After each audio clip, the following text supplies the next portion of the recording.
over 50% now of our ridership is Yes, on those frequent, have a trip every, have to look at the number, but yes, are on those frequent. And Allison, how many people a day do we have out of our ridership that are in DC? Do you remember? Off the top of my head, I don't know. But it's obviously the largest. Yes, by it is far. the largest. One thing to highlight is we're going down the Columbia Road where we have our Prairie Bus project. So we've been looking at before and afters. So this is very new. We probably just finished installing some additional loading signs in the past few weeks. So it's not fully done and settled yet. But bus travel times during peak hours have improved 20 to 40% in both directions. So it's been a dramatic change in terms of travel times, and then ridership has gone up on the formerly known as the 42, and by about 7%. And then the new bike lanes we've seen, because we were able to track heavy bike usage along the specific corridor, has gone up by about 25%. And so having data from the buses about travel times has been great to be able to show. It's a busy corridor, and things always, there's parking and people coming in and out, but we actually can show that it's not getting jammed up by those things because of the speeds. And so, anyway, we're really excited about what we can show. And I think that's a good example where, like, once in a while, Sharon and I talk about this. Sometimes we need big, like a whole corridor investment, right? Because it's the only way a corridor, like, and eventually we got to solve K Street or H Street. Those are larger corridor things. But sometimes it's just an intersection or a block, because that block makes everything in the whole mobility system kind of jammed up. Another thing that I think is really important, where we've seen some red paint on, say, throughout the district or anywhere else, actually, is safety-wise, the whole network is safer. So there's not just safer for bus customers or pedestrian cyclists, but car crashes go down dramatically when bus has more priority on a corridor. So it's just there's way less collisions, way less injuries, less fatalities. To Sharon's point, everything actually ends up moving faster. So even people with cars for delivery end up moving much faster. So their initial perception is, oh my God, I'm not going to be able to move, and then they end up really liking it because they're moving faster. It's just that some of it's just tweaking design that's been there for a while.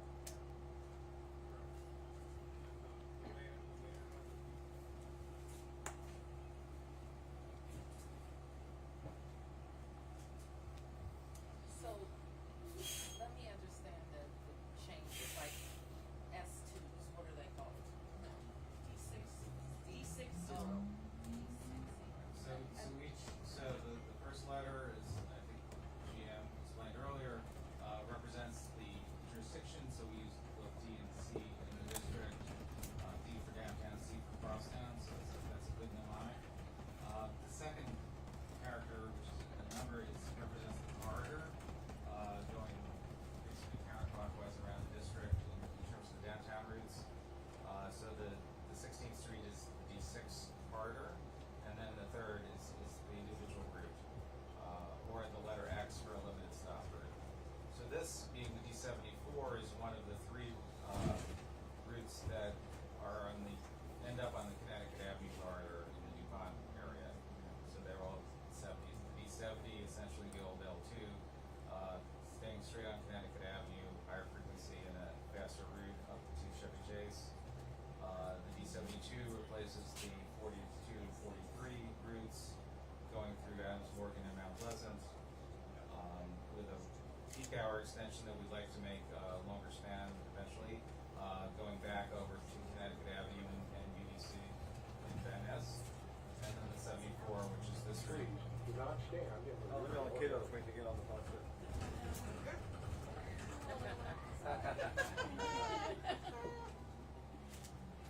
I like how they all leash them up, so no one can run too far. Yeah. 100%. Yeah. Is this what you're doing? Yes. The truck is parked in the bus. Yeah. Everyone likes to follow this. But we should have actually thought about the S, because that's your old stop. Right. you gone by Northern recently? Northern Bus Garage? Fairly So we recently. put all the steels finally up. We did a ceremony there probably about a month ago. Hi.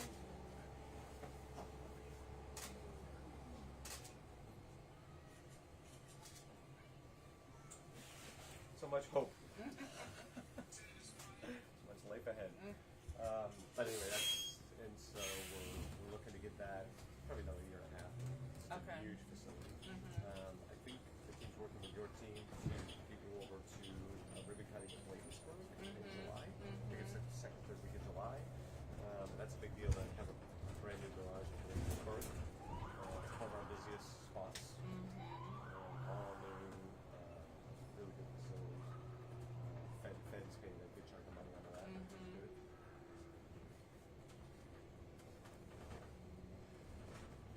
So when I lived in DC last time, this was I lived up in this area. There's a busy spot up all There's a around lot of people moving around. here. Yeah.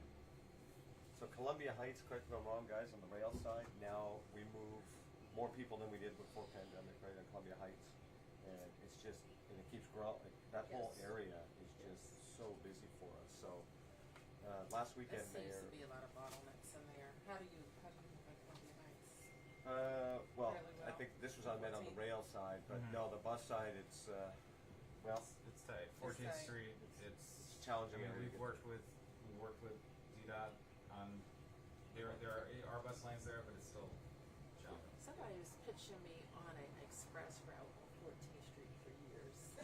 Is that part of this? Huh? Well, We do have the express. right. It's so an express? so we It's a limited we're gonna have what we had was a limited. Actually, what exists today is a peak hour limited service on top of a local service, sort of Okay. the traditional approach. The limit is not very effective because it gets stuck It gets behind the stuck. local. There's not a lot of room. So what we're going with in the new network is the D50 is the local. We'll go from during the daytime from Colorado Avenue Terminal down to the waterfront, and the D5X, the limited will be from Tacoma, all local stops until south of Colorado, and then it becomes a limited. So it's more of a zone service. Once that starts, it's limited run when the street gets a bit wider and there's more room to pass. Trying to max where the buses per capacity. But you really notice how quiet this bus is too. It's Isn't very it nice? quiet. I love that. Yeah, yeah. I'll say the thing about zero emission, everyone concentrates on the environmental benefit, which there's obviously a lot of that. I actually think what it does to an urban environment from a livability, a noise is to me one of the most exciting things about our future is just reducing city noise. But this is gas. You said it's low emission? This is Zero emission. this is zero emission. This is So zero it's emission. This Yep. is Yep. battery. Yeah. Okay. Battery. Yeah, but the idea of just reducing truck and bus noise, the livability for people in apartments or businesses or eating outside, all of that is really great. Does it impact the distribution at the bus garages? What's that? Well, when you had the same number of buses coming out of each garage Oh, for this change. for the change? We have to move 500 total, I think, buses between garages, and it's wrapping up this weekend. So we are redistributing a little bit. Some of that is based on the capacity garage, right? So, like Northern is out of commission because we're rebuilding that, so that's been already distributed. A good example is we really want to do something in Western. So remember we bought the Lord and Taylor site. We don't have the funding to build that garage yet, but that's really important because we want to have more. You have just We have the whole property. site? Oh yeah, the whole site. Yeah, we have that, and the idea is to work with you all in redeveloping our current garage when we build the garage next door, but we don't have the funding for that yet. And if we have that, then we can also have more 60-foot buses there, which we desperately need. A good example of a change that when we work together with the circulator is there used to be the circulator that ran from Georgetown to Union Station. We had a route though that ran from Friendship Heights down to about Federal Triangle, so they overlapped almost all the time. We changed our route to go from Friendship Heights to Union Station. That route, correct me wrong, Allison, is our fastest growing route. What's called the 33 now. 33, sorry. Yeah, it's the route I take the most. It is every single bus is packed all day long. So Sharon and I, we've been talking a lot about how do we got to get through M Street a little bit better, which was really delaying most of the buses, but an incredible route to connect Union Station all the way through Georgetown and up to Friendship Heights. run 60-foot buses because the garage is too small. Mhm. 60-foot buses. So last time we were here, we were still wrapping up some of the construction of this Prairie Bus Lane. We call it a Prairie Bus Lane. It doesn't mean red paint. There's some small segments in this corridor that have red paint. There's other things we do to help with bus speeds. But we look at safety in general. There was a couple of other crosswalks that were really hairy back there that we made other improvements to. I know you're familiar with the bus bulb outs to help speed out the bus loading and loading and unloading. And this is a great example of it, and how we try to deconflict the pedestrians waiting and the biking and scooters. But we've gotten great feedback. We see at school drop off, we see so many folks with the cargo bikes. Parents have said that they feel so much safer now riding bikes to take their kids in. And so, anyway, we've been working out some kinks. Case in point, we've just been adding loading, and now we're focused on educating where those loading zones are. But this has always been a trade-off. So, I will tell you, this street compared to, so I used to live a block behind here when I lived it last time, and this street is so much better. It was kind of chaotic. Of all the, it's just too much. And I think Sharon's team has done a really good job of it's much safer of a corridor. The other thing with those bus bulk fill-outs, it's really important for people, say, with a wheelchair, or an elderly person, or if you have a stroller, and it just allows that smoother boarding. So there's a speed, but there's a safety accessibility thing as well.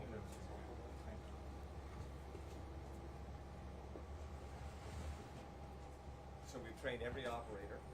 We've done an enormous amount of outreach. So it's a really big deal about what to launch here. So it's hard because it's not like a thing for a ribbon, but in our mind, this would be equivalent to easily opening another rail line from a significance of the organization. Absolutely. Yeah. And we did this. What's very interesting, the team did as well. The goal was to add zero cost. So everyone that's ever done a bus network redesign is at a cost. Because inevitably you say, we're going to redesign, but everyone says, I want a little bit here. That's how it all works. Right. We said, no, zero based. Okay.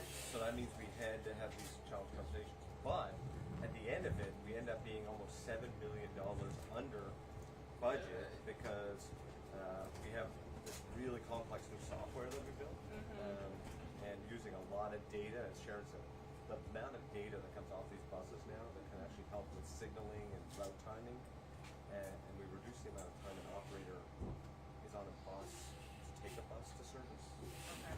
So they're not wasting their time. So I That's think we saved $7 million. Again, I think we think we'll carry about 15,000 more people a day. Annually? $7 million is savings annually, about 15,000. Reinvested, so Yeah, we, Yeah. yes. To get more essentially service. added more service for the same amount of total jurisdiction dollars by being more efficient. And I'm not sure, Mayor, on that note, if you saw our probably not, we're very busy, but yesterday we had our board meeting. Okay. We're currently on forecast to be under budget by about $110 million Oh, good. for the year. So most of that we're going to put back into the capital program to help refinance the capital program to, making sure we're modernizing our buses, track, power, signaling, all of that kind How of do you stuff. think you got under so much ridership? Revenue is doing very well. Okay. We're managing costs Okay. in line. A lot of personnel savings. We're managing vacancy rates really tight. Trying to manage our fuel, energy. It's energy costs or something. Huh? Yeah, we have ours pretty well managed from hedging. Obviously fuel is such a big deal. Pepco, we're the biggest energy consumer, so we do so much of that management with them. Energy is a real deal for us, though. As you know, I think everyone. our buildings are up 25% over the last 5 years. Yeah, I think that's right back top. Yeah. Particularly recently. Yeah. We just did a big purchase at the end of last year with the GSA on helping manage some certainty around that. So we're entering a construction area. This is the deck over, the Dupont deck over. The actual deck over itself work starts at the end of July. Okay. But there's some streetscape works leading to it. That's what you're going to see the zone of things for. We're going to be taking on Columbia Road. That bike lane's just going to do a quick crossover to get to the 20th Street existing bike lanes. So that's a part of what's going on here. But the deck over is going to be a jewel of this neighborhood when it's done. It's unfortunately 26 months, so it's gonna take a while of construction, and we're doing best we can to try to minimize disruption for the residents and businesses. But it's a big project, and I'm confident when it's done, people will say it's all. Yeah. It's been talked about for a long time, right? Yeah. A long time, yeah. Probably 8 years, I would say. 8 years. Yeah. Maybe longer, but it's been around in the budget talks for about Yeah. 8 years.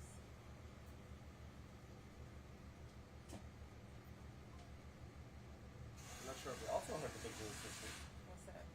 So APTA, which is National Association of Transit, announced we are the top agency in the country. Amen. Yeah. The case came out on Wednesday, and in the big annual meeting in September, we'll receive that award. Okay. Kind of on behalf of the whole region and Okay. staff. So everyone's very excited. It's to get recognized as the top place in the country. So feeling really good about that. So do the credit cards, are they on the list too? Not yet. Not yet, So okay. that's actually also under Tom's area. So Okay. I think he's already beat me playing performance. So rail side is going well. Okay. We had about $2.5 million in revenue already on credit, and I think what 850,000 taps. Yeah, approaching 900 now. Yeah, so we'll get close to 1 million probably by July 4th. Probably have 1 million people have already done that. Bus, we expect bus and parking will be this fall. Okay. Bus will be the first, then parking. On parking also, on some of our other garages, we're working on having our plate recognition software. So we're going to allow multi-day overnight parking. So people will be able to park at like Franconia, New Carroll, West Event to get to the airport or Amtrak, Okay. which we've never done before. Okay. So we know that's going to be good for people and for revenue.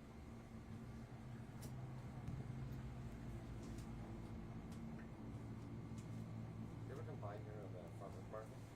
Every now and then. It's our People farmer's. have to stand in line Oh. both ways. That's why we need the deck over. Do they have that many vendors? It's so busy. It's tight, but I think that the deck over will be where they'll move the farmer's market, and Okay. it'll be a much Yeah. better space for it and contiguous. Yeah, it's kind of weird because this street stays open. It's the farmer's market's on both sides, so it's kind of a little, but yeah. No, it's the amount of people that will spend $12 for a bagel sandwich on Sunday morning is kind of amazing, isn't it? It's an outing. It's an experience. Yes, Yeah. for sure. The neighborhood, I think, is it's very busy again, which is great to see. It is great to see. I see a lot of people moving even today. Yeah. This Well, that's what we've noticed too. Mondays and Fridays are packed and often busy. Is it? Not as busy as Tuesday, but what do we? What's rail ridership year over year? It's 20, 22%, something like that. Almost 30%. Yeah. So last month was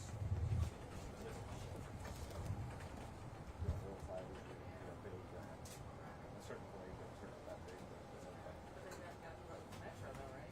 Yeah. That's good. So we just,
right. Fresh out of the oven, huh?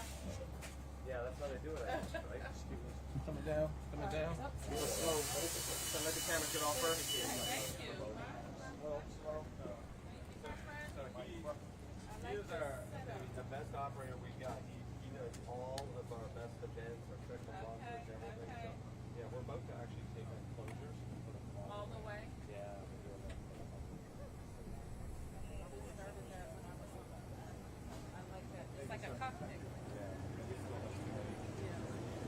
Morning.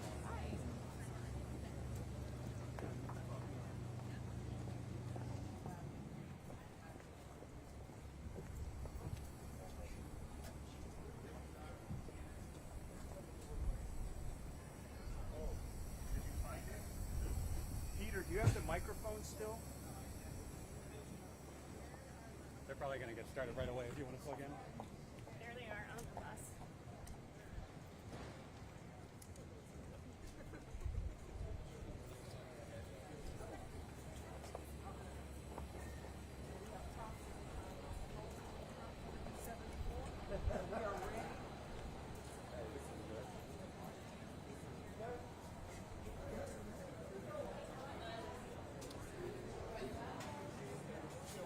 Sorry. Right.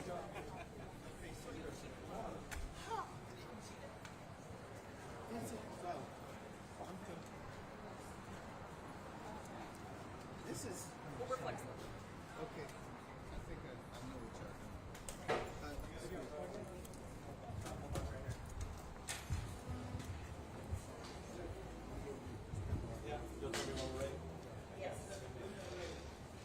I'm right here, bro.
All right, can I see this? This is good.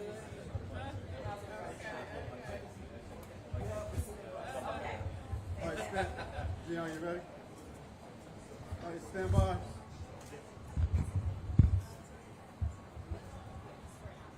Tyler, spray up your shot.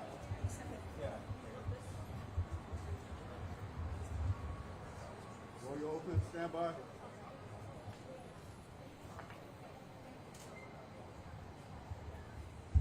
Four, three, two.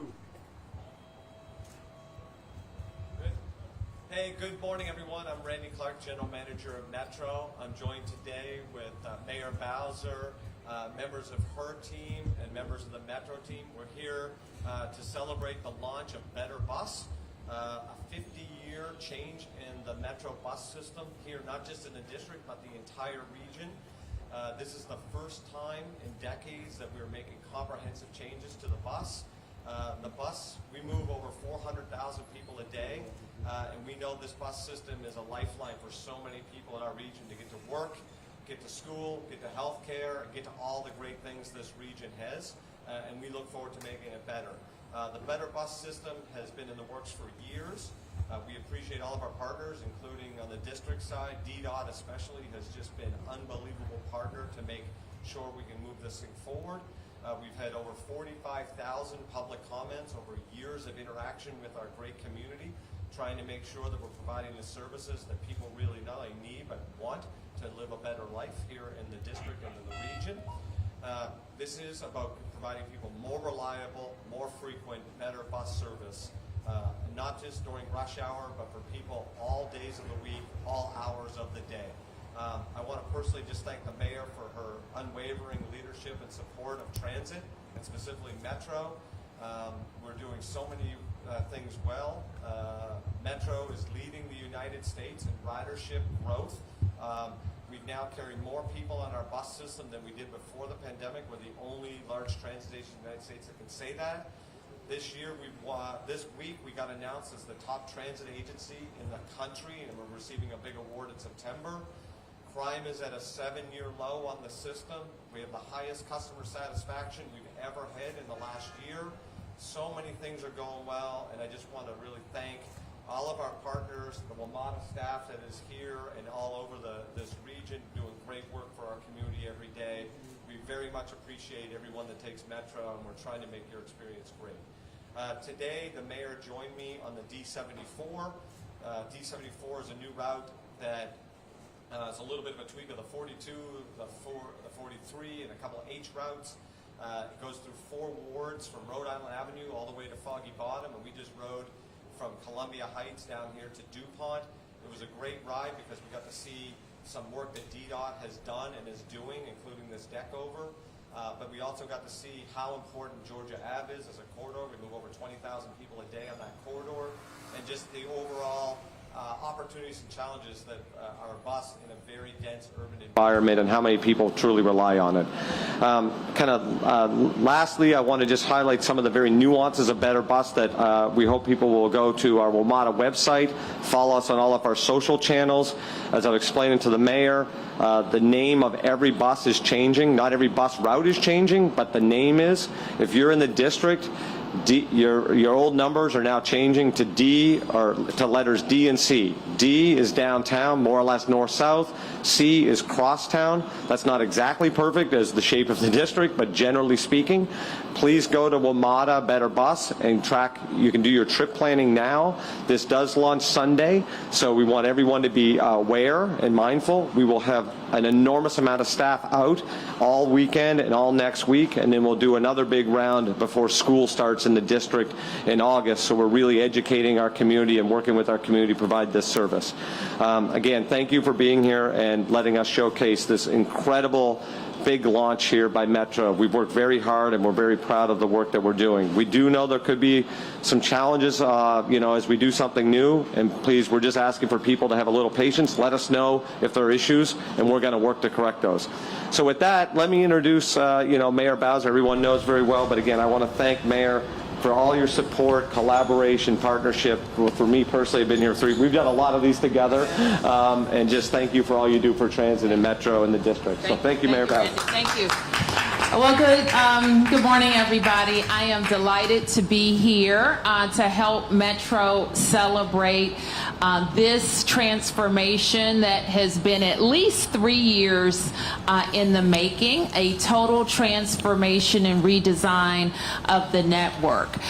Things change in 3 years, new buildings, different roads, new residences, new activities, and so it is important that the transit agency look at how people are using our city, using our infrastructure, and make the best decisions for how the buses should move. And so we are delighted that this redesign also gives us more service, more frequency, more reliability for the same investment. So give Metro a big round of applause for that. I got to ride on a beautiful, quiet bus with a fantastic driver. I got to see a lot of people driving alone in their cars, and they get all, frustrated because they're in traffic, or they're by themselves, or and we could have the community of the bus. And so there is a reason why so many people in DC don't own cars at all. There's a reason why so many people don't only use the bus for commuting back and forth to work, but they use it to go to special events. They use it to do the daily events of their lives. And the reason they can do that is because we have a reliable system, a clean system, a safe system, and an affordable system that gets you where you need to go. So Metro has been the economic engine of our region because we can move people safely. So this redesign is amazing. I asked the general manager what are the benefits for DC residents, and that they can go more places more quickly and reliably. So I echo what Randy has said. Go to the websites, learn the new numbers. That's going to be hard for a lot of us oldie but goodies to remember, but I know we all can do it, and we'll see you out there in the district. Thanks, everybody. Mr. Clarke, I have a question. Happy to take any questions. Mr. Clarke? Yes. You mentioned on the bus ride over here, you said by the redesign and reconfiguring, you've actually essentially added another rail line. How did you come up with that figure that this is the equivalent of adding another rail line? Yeah, let me give clarity. What I meant is, for us as an agency, is the importance of this would be a kind of equivalent to building like a new rail line. I don't mean in the capacity, I'm not suggesting that. I'm talking the amount of work, the amount of sophistication, the amount of just collaboration, in a lot of ways even more so, because it's not one project of heavy construction. It's working with all of our partners. You know, someone like Sharon at DDOT, we have an enormous amount of one parking space there removed, light timing there, this, that, and the other, and we have that all over the region. We had to retrain every operator at Metro. We had to re-sign every sign across the whole region. It has been an enormous amount, and we decided to do this once instead of piecemeal. One, it's more efficient, and two, it's easier to work with our community to drive better service and better community engagement. Yeah. Muriel with DC News Now. I know mentioned a lot of people have been taking the bus for a long time, and change isn't always easy. So for people that might be frustrated, flustered going into this, can you just really lean into the importance of why this change was needed, this redesign? Yeah, no, thank you for that. So I think the mayor hit the nail on the head there, which is things do change, right? So over the course of decades, there'll be a hospital, and that hospital is no longer there. We have a new hospital. We have schools that have changed. We have, if you look 20 years ago, what NOMA was today, NOMA didn't exist like that 20 years ago, right? And we have different changes all throughout the region. And Metro, like a lot of transit agencies, never took the opportunity to do constant adjustments. Now we had to reset the entire table, right? Really say, where are people living and where are people trying to go? That's what this has done, and reset the entire bus network. The goal here is to never do a redesign like this ever again. So now we have a new base that we can do incremental changes every couple of years based on new things versus this wait forever and do a big one. So again, the number one thing we hear number two things we hear from bus customers universally are, we want more frequency, more reliability. And this will provide more frequency and better reliability. And it now allows us to say, if we come up with a couple million more next year, the year after that, where we know exactly that has to go to help more people. Hi, Stephanie Ramirez of Fox 5. Can you address some concerns raised with the H2 and the H4 no longer going up to Washington Hospital Center or the VA? The concerns are dealing with riders who are older, who are using walkers, and veterans, a lot of them older and using prosthetics as well, and what you think that's going to be like for them not having that same access in these 90-degree temperatures we're seeing this summer especially. Sure, yeah, listen, we've said from the start, there is a lot of trade-offs in public service, right? And we are very empathetic with anyone that has a change that might not work for them. I think the last thing I saw was about 95% of people that use the bus today are going to have better service. And so these are challenging decisions that are made. This network is going to provide, and it was really done through an equity lens. Part of the entire analysis was where do people that really need service, where they live and where they're trying to go, how do we get people buses closer to the curb to help people with mobility needs. So things like wheelchairs, walkers, things of that nature, as you mentioned. How do we get people to hospitals and medical at evening, midday, and weekends, times that we don't serve today? So overall, aggregate, more people are going to get better service, including a lot of people that desperately need it. Lower income people, people that have no other option. We are providing more and better service for them.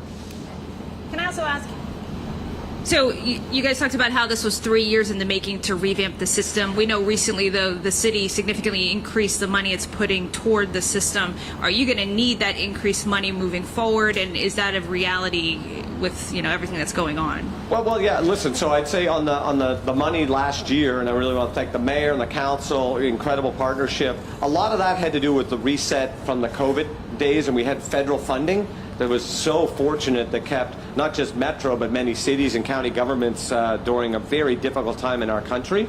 And we really appreciate the district, Virginia and Maryland, kind of resetting the operating budget. Now, Metro's job is to live within its means on the operating budget, and we all agree what we're trying to deliver. So as the mayor mentioned, this bus network redesign, almost every agency that's ever done one has added costs. We were actually able to reduce costs by almost $7 million to put into more service. So it's the only one I'm actually aware of in the country that did a network redesign where we're getting more service for actual less dollars. We know that when we get money from DC, Virginia, Maryland, we need to be very important fiduciaries of that money. We had a board meeting yesterday. We're currently forecasted to be a little over $110 million under budget for the year.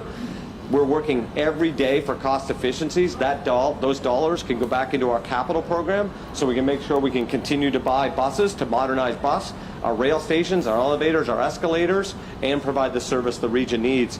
We're a growing economy, and we want to be there, as the mayor said, to be that backbone of the economy. Mark? Can you talk a little bit about and explain how in the suburbs some of the ride-on buses are going to adjust and how that kind of factors into the changes that Metrobus is making this week, and how I guess you're planning for that all to work hand in glove? Yeah, so in our region, we are obviously, we move about 90% of all transit trips in our region, but there are about 10 other operators. We do our best to coordinate and collaborate. We do that on a daily basis, and then through this big network redesign, many of those operators, some of them we did the design for them. So like Prince George's, they kind of got us to do that design and work in partnership. Others did their own designs, but we folded them in as best we could. That would be a good example. Montgomery County is making some changes that start Sunday as well. Prince George's, the bus, has some changes as well. But we work with Fairfax, Connector, Arlington Dash. So we're not here to speak on their specific routes, but we are doing everything we can to make it as seamless of a regional network as possible, knowing that there are sometimes gaps because local governments sometimes have their priorities related to their jurisdiction. We don't have that issue in the district, obviously. We have one system, but the coordination is tight, Mark, and what we really recommend is people go online. In our trip planners, you can see that interconnected service plan.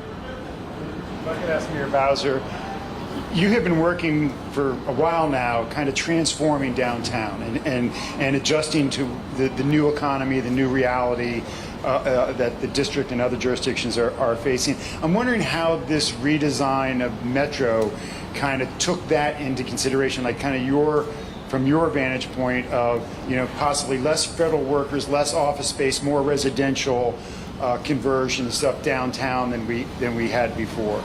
Well, I think the fabulous planners and designers behind me take credit for that. I want to acknowledge our team at DDOT and Sharon Kirschbaum and her leadership. We certainly have spent time looking across the city to see how we can better move people through the city, and that takes sometimes some construction work, and it takes trade-offs that everybody doesn't always like. I don't even always like them. But it does mean instead of having everybody driving their car alone, we can get more people on the bus. And a way that you attract people to transit is to make it faster, make it more convenient, make it safer. And that's what we find with this project. Now, there's certainly, Randy reminded me, one big project I still have my eye on for the downtown, and that's the transformation of K Street. And I think that is going to be a centerpiece in downtown Washington. Can I ask separately about rail service? There was a protest, yes, Mr. Clarke. There was a protest yesterday, obviously, before the meeting. The concerns raised by the union are about safety and automated system. I want to ask you, why are trains going past where they're supposed to stop on the automated system not a safety issue? Yeah, so you may be, I think several things getting conflated in your question perhaps there. So yesterday, we have a lot of respect for the ATU union. We work very collaboratively with them every day. They brought up some safety concerns more about, we are now doing some mezzanines that we've reduced a little bit of staffing. With that said, just last week in the district, we were trying to work on getting special police officers, and we weren't able to get that. So from a safety point of view, we are leaning in all day, every day. Our partnership with MPD is a good example that we've driven safety down, crime down on the system dramatically. We've met or beat all of our safety metrics as a rail and bus agency, and we're leading in many categories across the country. What you might be referring to specifically, what we in our business would call a station overrun. Currently, that's a reliability factor. It's not a safety factor. And what it really means is an inconvenience to a customer that we then go to the next station. A good example is yesterday we probably had a handful of those. We probably had 35,000 station stops, and we might have had 5-6 stops that weren't perfect. They'd be equivalent to hitting a red light, and you might be a foot over the line. That'd be kind of the equivalency, so it's not a safety issue. We're currently at a 99.99 reliability on stopping. If we move to a fix our signaling system and move to a higher level of automation, that gets basically to a 99.999. The number one investment thing we have to do at Metro is our signaling system. Last week we had a couple days where we did not have good service, 100% related to an old signaling system, and that's what we really look forward to working with our partners on to make sure we have that dedicated, predictable funding long term to ensure that we have not only a safe system, but a very reliable system going forward. And when it comes to union workers, obviously the system's moving to more automated along with the rest of the world. When it comes to union workers, is there any plan in the future to shuffle the workers to another area, or will they be looking at less jobs in the system? No, and I will say yesterday I found it perplexing. It's very premature. We have no money to even do our signaling and automation. We told the board, the public, it's been very, very big, robust conversation at DMV Moves. In December, the staff is going to deliver some type of business plan, for lack of a better term, a segment phasing plan that we can actually work across. We're talking 10 to 20 years of signaling upgrades. This is normal across any rail system in the world. We are definitely the furthest behind in the United States and way behind in the world on advancing our signaling system. We have this big conversation about air traffic control that everyone's having in the country around 1960s, 1970s technology. That's what we have. That doesn't mean it's not safe. We have a very safe system, but we have obsolescence, and we are going to not be able to get those parts, and those parts eventually are going to be really challenging to maintain long term. So we need to modernize our signaling system, and during that process, over the next decade or so, we'll have to work with our partners to determine the appropriate staffing level as we modernize the system. But any suggestion that we are automating and taking operators off trains today is completely false. We have a massive amount of respect for our frontline staff. I take this system, as people know, every single day. I rely on them to do a great job, and I'm really proud of the great job that they're doing. Thank you, everybody. Thank you.